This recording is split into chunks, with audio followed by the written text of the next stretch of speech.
मैं प्रदीप गर्ग। आज साहित्य सृजन के इस कार्यक्रम में हम बात कर रहे हैं डॉक्टर विजय बहादुर सिंह जी से, जो भारत के हिंदी के शीर्ष आलोचकों में से हैं, कवि हैं, लेखक हैं और विचारक हैं। आज हम इनके द्वारा संपादित एक पुस्तक अंग्रेजों के पहले का भारत और साथ ही भारतीय चित्त मानस और काल, ये श्री धर्मपाल जी की लिखी हुई पुस्तकों को इन्होंने संपादित किया है, उस पर हम चर्चा करेंगे। तो इस पुस्तक को संपादित करने का आपको विचार ही क्यों आया? नहीं, मेरे मन में विचार तो इसलिए आया कि मैंने जनसत्ता में कुछ लेख धारावाहिक छप रहे थे, उन्हें पढ़ा था जी। और ख़ास तौर से मेरी शिक्षा दीक्षा जिस तरह से हुई थी, उसमें मैं अतीत के भारत को और वर्तमान के भारत को निरंतर लेकर के सोचा करता था। लेकिन इतिहास पढ़ते हुए, मैं इतिहास का विद्यार्थी था, लेकिन मेरे मन में हमेशा आता था कि इतिहास में जो कुछ पढ़ाया जाता है कक्षाओं में, ख़ास तौर से छोटी कक्षाओं में, उसमें तो वो सारी बात आती नहीं है जिससे अपने देश और समाज को पहचाना जा सके। लेकिन ये जब लेख मैं पढ़ रहा था जो छप रहे थे जनसत्ता में प्रभात जोशी के संपादन में जी, तब मुझे ऐसा लगा कि ये सबको पढ़ना चाहिए, और अगर भारत के अधिकांश लोग इसे पढ़ें तो शायद वे आज़ादी के बाद के भारत को अपने ढंग से रचने और उसको पुनर्जीवित करने की कोशिश करें। ये मेरे मन में एक ख्वाहिश थी, और ये धर्मपाल जी को पढ़कर ही मैंने समझा और मेरे मन में ये बात आई कि अगर ये इस तरह का लेखन होता है तो भारत में एक और पुनर्जागरण आज़ादी के बाद आ सकता है। इसलिए मैंने ये कोशिश की और इन दोनों पुस्तकों का संपादन किया। कैसे किया ये तो उसमें लिखा हुआ भी है जी। अगर कभी कोई जानना चाहेगा तो उन्हें पढ़कर जान सकेगा। आपने देखा है तो आपने भी जाना ही होगा जी। लेकिन कुल मिलाकर के ये जब हम कहते हैं कि हम भारत के लोग हैं, हमारी एक राष्ट्रीयता है, हमारी एक सांस्कृतिक परंपरा है, हमारे लोग कुछ अलग ढंग से सोचते थे, चीज़ों को बहुत अलग ढंग से देखते थे, तो मुझे लगा कि इन चीज़ों को जो आधुनिक तौर पर पढ़े लिखे लोग हैं, जिनका हिंदी से, संस्कृत से या उर्दू फारसी से या कहिए पाली प्राकृत से कोई रिश्ता नहीं है, वो केवल अंग्रेजी के माध्यम से क्या भारत को समझ सकते हैं। उसी बीच ये कई बार मैं गांधी का हिंद स्वराज भी पढ़ चुका था, तो इस दृष्टि से मेरे मन में ख्याल आया कि इन किताबों को लोगों तक पहुंचना चाहिए, और ये कोशिश मैंने 87-88 में की जी। अभी फिर जब उसकी ज़रूरत महसूस हुई, मुझे लगा कि धर्मपाल, आपको शायद पता नहीं होगा, मध्य प्रदेश की सरकार ने धर्मपाल शोध पीठ की स्थापना भी की है जी। ये तो काफ़ी बाद की बात है, लेकिन ये किताबें तो पहले आ चुकी थी, इसलिए मैंने ये काम किया। अच्छा, इस पुस्तक में मैंने एक बात पर गौर किया, ये तो बहुत सारे इतिहासकारों ने, लेखकों ने लिखा है कि अंग्रेजों ने बड़ी लूट मचाई, भारत का बड़ा शोषण किया, लेकिन धर्मपाल जी के अलावा जो लोग हैं वो या तो वो दादा भाई नौरोजी के poverty and un British rule in India के आंकड़ों का उदाहरण देते हैं, या जो दूसरे उस समय के यात्री थे या उस समय के जो समकालीन और दूसरे लोग थे उनके बयानों का उदाहरण देते हैं। जी जी। लेकिन धर्मपाल जी ने एक तो अभिलेखागारों से लिया है, सारा रिकॉर्ड निकाला है, खंगाला है बल्कि, और खुद भी जाके उन्होंने मौक़ों पे, जैसे पंचायतों में जाके, हाँ। और उन्होंने वो सारी प्रक्रिया को समझा कि किस तरह से ये शोषण का दुष्चक्र चला।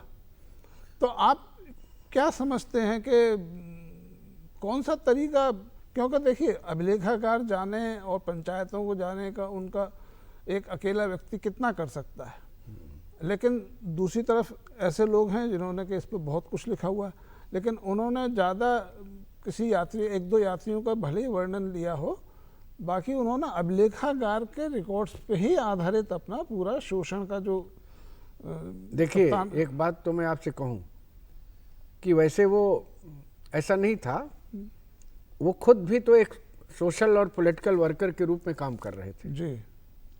और समय के आज़ादी के पहले के नौजवानों की एक पूरी की पूरी पीढ़ी उस पूरे देश को समझने की कोशिश करती थी, नहीं तो डिस्कवरी ऑफ इंडिया जैसी किताब नहीं आती। तो मेरा ये कहना है कि बहुत सारे लोग वो काम कर रहे थे जी। आज़ादी के बाद शायद कम लोगों ने ये समझा कि इसकी ज़रूरत है। क्योंकि धर्मपाल जी वो वकील नहीं हुए, वो अध्यापक भी नहीं हुए, वो प्रशासन में उस रूप में नहीं गए, जबकि ये सारी योग्यताएं उनमें थीं, उनके व्यक्तित्व में। जी। बहुत पढ़े लिखे आदमी थे और प्रतिभाशाली आदमी थे, जी। लेकिन वो उधर नहीं गए। उनको लगा कि सबसे बड़ा काम जो है वो गांव को जानना, क्योंकि ये तो गांधी भी करते थे। जी। और भारत में गांधी के आने के बाद जिस तरह से गांधी ने किसानों को लिया, हिंदी को लिया, मतलब वो जो मेहनत कश आबादी है उसको लेना, जो उत्पादक आबादी है भारत की उसको लेना, तो धर्मपाल जी इस बात को समझते थे कि वो जो 1857 के पहले का किसान था और 1857 के बाद खुद किसानों के बच्चों ने ही सेनाओं में जा करके नौकरियां तलाशते हुए विद्रोह कर दिया। ये सब बहुत बहुत ज़्यादा लिखा गया है इस पर जी। कि कई लोग तो 1857 को किसानों का ही विद्रोह मानते हैं। उसका कारण वो इससे जोड़ते हैं कि भाई ये सब सेनाओं में जो आए हैं ये सब कृषक बेटे हैं। जी। कई लोगों की ऐसी मान्यता है, शायद मुझे पता नहीं, आप भी काम करते रहते हैं तो आपको भी पता होगा। नहीं, वो सही है। हाँ, तो इसलिए मैंने कहा कि वो इस बात को समझना चाहते थे। फिर गांव कैसे काम करता था, क्योंकि जो अगर मैं आज अपने बचपन की याद करूं तो मेरे बचपन में जब मैं याद करता हूं तो गांव जो है वो बाजार भी मुश्किल से 1 या 2 दिन जाता था, लेकिन शादी हो, विवाह हो, कोई बच्चा पैदा हो, कोई अन्य काम हो, उसको कस्बों की या बाजारों की ज़रूरत नहीं थी। जी। वो ज़्यादा से ज़्यादा कपड़े के लिए जाता था, मिट्टी के तेल के लिए जाता था या नमक के लिए जाता था, इसके अलावा बिल्कुल बाजार नहीं जाता था। इसका मतलब यह था कि इतनी बड़ी आबादी कैसे ये काम कर रही थी। तो धर्मपाल जी ने संग्रहालयों से तो लिया ही, लेकिन उन्होंने गांव का अध्ययन किया और गांव का अध्ययन करने में जो समाज विज्ञानी थे, बहुत सारे तो नहीं, लेकिन एक जो बहुत बड़े समाज विज्ञानी थे, अभी मैं उनका नाम भूल रहा हूँ, दक्षिण के थे, उन्होंने तो गांव पर काफ़ी लिखा है और फादर ऑफ इंडियन माने जिसको कहते हैं समाज विज्ञान के आदमी थे। जी। तो मेरा कहना यह है कि धर्मपाल जी ने भी ये सोचा कि संग्रहालयों में जो रिकॉर्ड हैं, जो तथ्य हैं, जिससे कि वो कहने में कहीं ऐसा ना हो कि कोई तथ्यात्मक त्रुटि करें। और दूसरी बात ये कि वो गांव के माध्यम से भारत को फिर से समझना चाह रहे थे, क्योंकि जैसे कि गांधी जब भारत को समझने की बात हुई तो गोखले ने उनसे कहा कि पहले जाओ पूरे देश को देखो। जी। तो चंपारण से उन्होंने अपना काम शुरू किया। जी। क्योंकि अगर वो केवल कलकत्ता, बम्बई और दिल्ली रह जाते तो शायद वो उस आम भारतीय के मानस को नहीं समझ पाते जो उन्होंने समझा। जी, बिल्कुल। तो इसलिए मुझे ऐसा लगता है कि धर्मपाल ने जो काम किया वो इसी रूप में किया कि एक प्रकार से गांधी के बाद जो काम छूटा हुआ था वो काम उन्होंने करने की कोशिश की, इसलिए मेरे लिए बहुत महत्वपूर्ण। हाँ, इसमें उन्होंने जिक्र भी किया है ये, जो काम महात्मा गांधी पूरे नहीं कर पाए उसे पूरा करने के प्रयास हमें आगे पीछे तो आरंभ करने ही होंगे। आधुनिक विश्व में भारतीय जीवन के लिए भारतीय मानस व काल के अनुरूप कोई नया संतुलन ढूंढे बिना तो इस देश का बोझ हल्का नहीं हो पाएगा। अब देखिए, ये तो स्वीकार कर रहे हैं जी कि गांधी ने जो काम किया जी उसके बाद अभी उस पर फिर काम करने की जरूरत है। हाँ। उसका कारण यह है कि परिस्थितियां भी बदलती हैं और गांधी के सामने सबसे बड़ी समस्या जो थी वो स्वाधीनता की थी। जी ये समस्या तिलक जी के सामने भी थी कि किसी तरह, क्योंकि हमने ऐसा सुना है, शायद आप तो इतिहास पर काफ़ी काम करते रहते हैं, ये आप जानते होंगे कि अंग्रेज़ों का ये भी कहना था कि भाई हम चले जाएंगे तो तुम तो अपने ऊपर राज ही नहीं कर सकते, हाँ तुम्हारे भीतर यही योग्यता नहीं है। बिल्कुल। तो उस स्थिति में वो गांधी बार बार कहते थे कि भाई आप तो जाओ, हमें हमारे हाल पर छोड़ दो। हाँ मतलब पहले हमें आप आज़ाद करो बिल्कुल। और उसके बाद हम देखेंगे। तो वो तो गांधी के माध्यम से हुआ, जी लेकिन उसके बाद गांधी के पास जो सपने थे वो गांधी के हिसाब से तो पूरे नहीं हो रहे थे ना, क्योंकि आप केवल वोट देने की ताकत हमें दे दो, लेकिन समाज क्या कैसा होना चाहिए उसका सपना हमें न दो, जी तो फिर हमारी नागरिकता भी किस काम की। क्योंकि स्वाधीनता में, इसको गांधी ने भी समझाया कई बार, कि स्वाधीनता का मतलब जो स्व है उसमें आपका जो स्व है, तो ये स्व क्या चीज़ है। वस्तुतः ये स्व है, ये एक हमारी संस्कृति का स्वप्न है, हमारी राजनीति का स्व है, हमारे मनुष्य होने का स्व है। मैं आपको याद दिलाऊं कि एक बार अग्गे जिसे किसी ने पूछा था कि भाई भारतीय संस्कृति में और पश्चिम की संस्कृति में ऐसा क्या फर्क आप देखते हैं, तो उन्होंने कहा कि भारतीय संस्कृति में जो विश्व की बहुत सारी मुख्य धारणाएं हैं जो पश्चिम के पास है, हमारी धारणा बिल्कुल भिन्न है। बिल्कुल।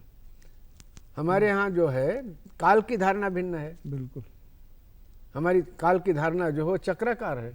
इसलिए आपने महाभारत देखा होगा तो उसमें सबसे पहले एक चक्र घूमता हुआ आता है। हाँ ठीक है ना। तो ये जो या माने यदा यदा ही धर्मस्य, इसका मतलब जब जब, ठीक है ना, इसके बाद नहीं, जब जब। तो ये दोनों वाक्यों में अंतर है। जी। तो इसलिए मैं ये कहना चाहता हूं कि गांधी, धर्मपाल जी इस बात को समझ चुके थे कि गांधी के बाद जो काम छूटा हुआ है उसको वो लोग नहीं कर पा रहे हैं, या वो लोग नहीं कर सकते, ऐसा कुछ उनके दिमाग में रहा होगा। काम तो हो रहा था, ऐसा नहीं काम हो नहीं रहा था, लेकिन उसका पैटर्न, उसकी दृष्टि अलग अलग थी। तो इसलिए मुझे लगता है, क्योंकि जैसे कि मैंने लिखा भी है और मैंने एक बार उनसे पूछा था जी कि आप ज़्यादा भारतीय किसे मानते हैं, तो कुल मिलाकर के आपको आश्चर्य होगा जान करके, लोहिया को, तिलक जी को, इन लोगों को आधा अधूरा भारतीय मानते थे। अच्छा। तो मैंने कहा आप पूरा भारतीय किसे मानते हैं, तो उन्होंने कहा कि पूरा भारतीय तो वो है जिसके पाँव के नीचे अपनी ज़मीन हो और जिसकी अपने स्व की अपनी रीढ़ हो। मतलब वो चीज़ों को उस दृष्टि से देखता हो जो हम हजारों साल से हमारी परंपरा, हमारे लोग, हमारे बुजुर्ग और चिंतक देखते आए हैं। ठीक है ना। तो ये जो बात थी, इसलिए वो जो गांधी के बाद वाली बात कह रहे हैं, लेकिन वो जिस अतीत की बात कर रहे हैं कि कैसा अतीत था, कि जैसे कि एक उदाहरण दें अंग्रेजों से पहले का भारत में, उन्होंने लिखा है कि जो हमारे राजा लोग रहते थे और जो सामान्य नागरिक थे, उनके बीच में उतना बड़ा फासला नहीं था जितना बड़ा फासला अंग्रेजों ने पैदा कर दिया। जी सही है। दूसरी बात, उतनी विलासिता नहीं थी हमारे नायकों के, राजनीति के नायकों की, जितने की अंग्रेजों ने पैदा कर दिया। आपने एक अलग सिविल लाइन बना दी। हाँ ठीक है ना, कि जो आपके साथ जो आपकी सेवा के लिए जो खड़ा है वो आपका सेवक के रूप में रहने के बाद भी वो आपके स्वामी से कम नहीं है। तो ये जो दृष्टि थी, इस दृष्टि से लड़ रहे थे, गांधी भी लड़ रहे थे, और वही दृष्टि उनकी थी। इसलिए उनका कहना था कि जो पश्चिम की ओर देख करके भारत को समझ रहा है, मैं उसे भारतीय मानता ही नहीं। धर्मपाल जी ने यहाँ पर लिखा है कि भारतीय चित्त और मानस की जितनी समझ महात्मा गांधी को थी उतनी किसी को नहीं थी, और इसीलिए जनता उनके साथ चल पड़ी थी। उन्होंने इतना ही नहीं लिखा है, उन्होंने ये भी लिखा है कि जो लोग अंग्रेजी पढ़ लिख गए हैं, हाँ, उनसे बहुत ज़्यादा उम्मीद नहीं है। उन्होंने ये लिखा है कि जो अंग्रेजी पढ़े लिखे नहीं हैं, अब मुझे उन्हीं से ज़्यादा उम्मीद है। क्योंकि गांधी तो अक्सर कहा करते थे कि अंग्रेज जाति में पैदा हुआ व्यक्ति रहना चाहे तो रहे, लेकिन उसे अपनी अंग्रेजियत भूल कर रहना होगा हमारे हिंदुस्तान में। बिल्कुल। तब मान लीजिए कि हिंदुस्तानी है, वो पैदा हुआ हिंदुस्तानी के रूप में, लेकिन जी रहा है अंग्रेज की तरफ, तो गांधी उसे मंजूर नहीं करते थे। यही बात धर्मपाल कह रहे हैं जी, ठीक है ना। जी। तो एक दृष्टि है, क्योंकि एक दृष्टि वो भी है कि नहीं साहब, कुछ उधर का हो कुछ इधर का हो, ठीक है ना। जी। तो वैसी स्थिति नहीं थी, इसलिए वो जो कह रहे हैं वो बिल्कुल ठीक कह रहे हैं। अच्छा, आपने अपने संपादकीय में लिखा है जी, कि ऊपर से एक दिखने वाला यह देश धरती के कई कई समाजों और देशों के मानसिक खेमे में बंदिशा हो गया है। हाँ मैं समझ गया। तो आज के भारतीय इतिहास की यह सबसे बड़ी विडंबना है और चुनौती भी। जी, तो इस चुनौती को कैसे सामना किया जाए? देखिए, जिसको 15 अगस्त 1947 के बाद अपन राष्ट्र कह रहे हैं, तो 15 अगस्त 1947 के बाद ही का राष्ट्र है। हाँ, आप याद कीजिए, जी, मुगल काल को याद कीजिए, ठीक है ना। तो सबसे ज़्यादा सीमा जो देश की थी औरंगजेब के ज़माने में, उसमें पूरा देश तो नहीं था ना। नहीं था। तो इसका मतलब ये है वो औरंगजेब का राज्य इतनी, लेकिन आखिर जब अपन आज़ाद हुए तब कितनी रियासतें थी, लेकिन भारत तो एक देश था। तो देश तो था उस रूप में, लेकिन राजनीतिक तौर पर वैसा राष्ट्र नहीं था। तो आप चले जाइए कहीं, अपने यहाँ एक कहावत है कि भाई 8 कोस पे पानी बदलता है और इतनी 4 कोस पे भाषा बदल जाती है ना। जी। तो ये जो बात कही जा रही, इसका मतलब वैविध्य बहुत ज़्यादा था, और आज भी है। ये जो वैविध्य है, यही इस देश की मौलिकता है। लेकिन उस वैविध्य के बाद भी हमारा चित्त एक था, और चित्त इस रूप में एक था कि अगर चित्त एक नहीं होता तो न भक्ति आंदोलन दक्षिण से उत्तर तक चला आता, न शंकराचार्य ये 4 जगह या 12 शिवलिंग की जो स्थापना कर रहे हैं, तो ये तत्व भारत एक नहीं था। अलग भाषा थी, अलग समाज था। तो अभी एक पूरनचंद जोशी नाम के काफ़ी बड़े समाज विज्ञानी हुए हैं, उनकी किताब आई है यादों से रची यात्रा। अच्छा। तो उसमें उन्होंने लिखा है, और इसको तो यहाँ जितने लोग सुन रहे हैं और आप भी जानते होंगे, कि आप कहीं भी जाइए 5 सितारा होटल में ठहरिए, आपको एक ही ढंग का स्वाद मिलेगा, एक ही ढंग का खाना मिलेगा। हाँ। इसको मोनोकल्चर, जी, ठीक है ना। ये मोनोकल्चर सबसे खतरनाक है मौलिकता के लिए, ठीक है ना। तो ये जो धर्मपाल यही कह रहे हैं, विविधता के बीच में जो एकता है, वो दृष्टि की एकता है।